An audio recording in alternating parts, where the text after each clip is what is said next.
guys. I'm happy to be here. Yeah, my name's Frankie Caputo. Fun fact about me is that I'm actually legally blind. I can't see.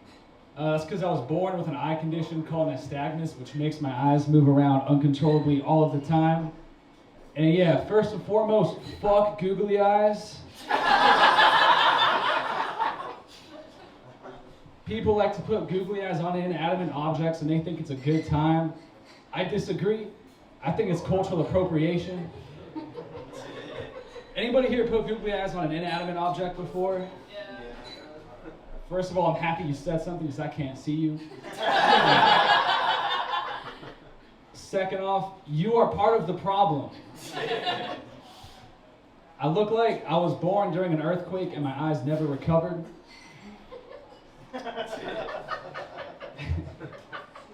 I don't drive, but I do have a driver's license. And I know what you guys might be wondering to yourselves right now.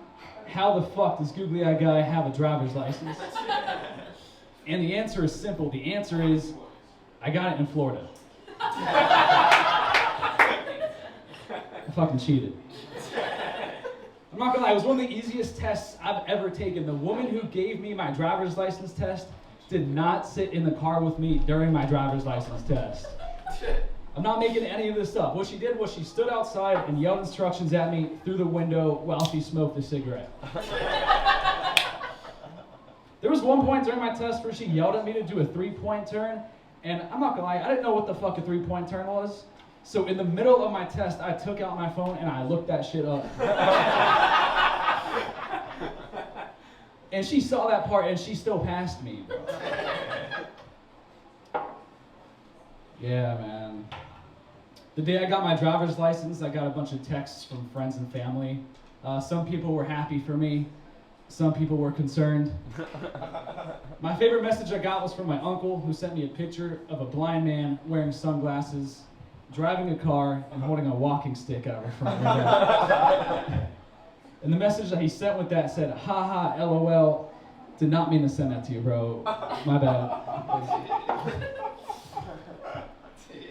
I'd say that my least favorite thing about my eye condition is that it's literally the first thing that a cop is trained to look for when deciding if someone's intoxicated. That's not a joke, it's just unfortunate. I always look like I'm high, but I didn't know that I always looked like I was high until one time I was in math class. In the middle of math class, someone came up to me, looked at me in my eyes and said, "I've been there before, buddy." And I was like, "Dude, you are my math teacher, bro. Teach me addition." I don't have a girlfriend, but I can get one whenever I want because Google has been giving me a lot of advertisements for AI girlfriends.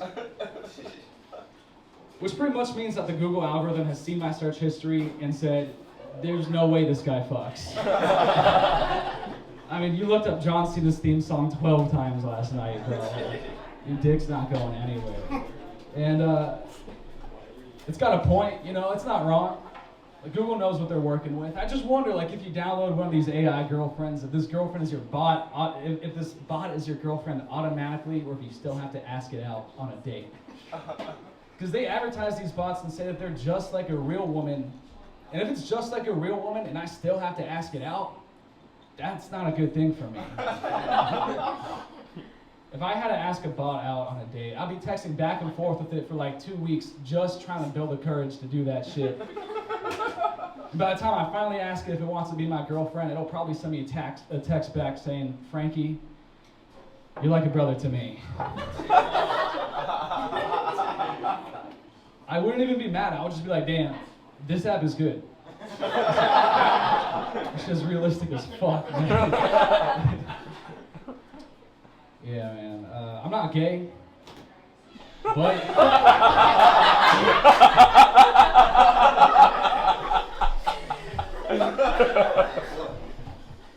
that wasn't a joke. I swear. But I have done some gay shit before.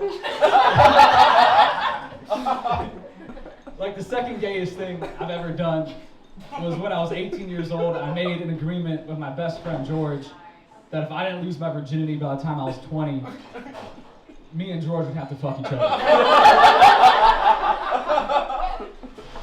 It's borderline gay. It's not all the way, you know.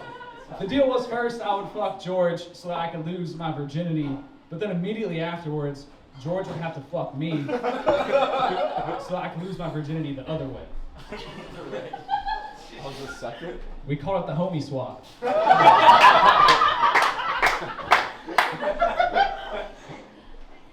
It was an event, you know. We invited our friends and family.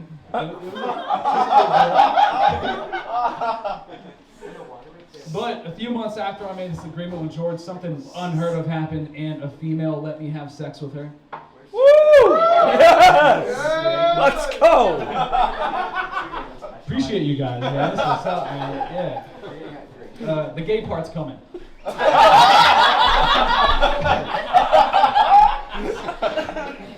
Now, I'm not gonna lie, guys. 1 minute into me having sex for the very first time, I thought to myself, oh my God, this could have been George.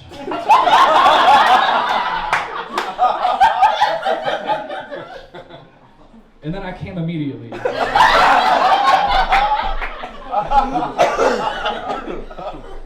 All over the place, man. And the girl, I'm not gonna lie, she was mad at me for coming fast, and I didn't appreciate that because I feel like George would have understood. Like, if I came that fast in front of my homie, he would have patted me on the shoulder and said, Frankie, it's okay. We can still play Xbox, bro. So that was definitely the second gayest thing I've ever done. I would say that the first gayest thing that I've ever done was not telling any of this to George and fucking him.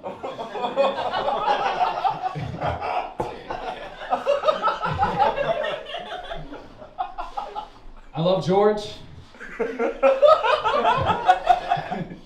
I love my friends. I got good friends, but I had one friend who was doing this thing, man. He was pissing me off.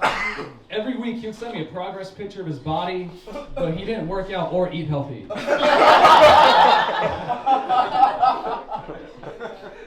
Like, every week it got worse and worse. One week he sent me a picture, he was doing the front double bicep, and then right below it he said, week 7 update. I got back to him, man. I was like, dude, you looked better 7 weeks ago. I'm gonna help you. I'm gonna put a meal plan together for you. I'm gonna get you in the gym. I'm gonna get you in shape. And I said, let me know if you want to do this with me. The next morning, my friend got back to me and he said, Frankie, those are my chemo updates, bro.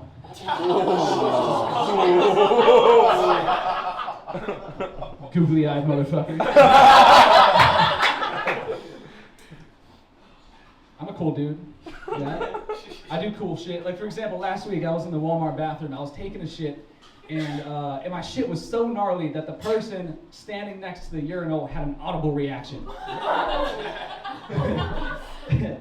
Here's what happened, man. I was taking my shit. As the shit was leaving my asshole, I sneezed.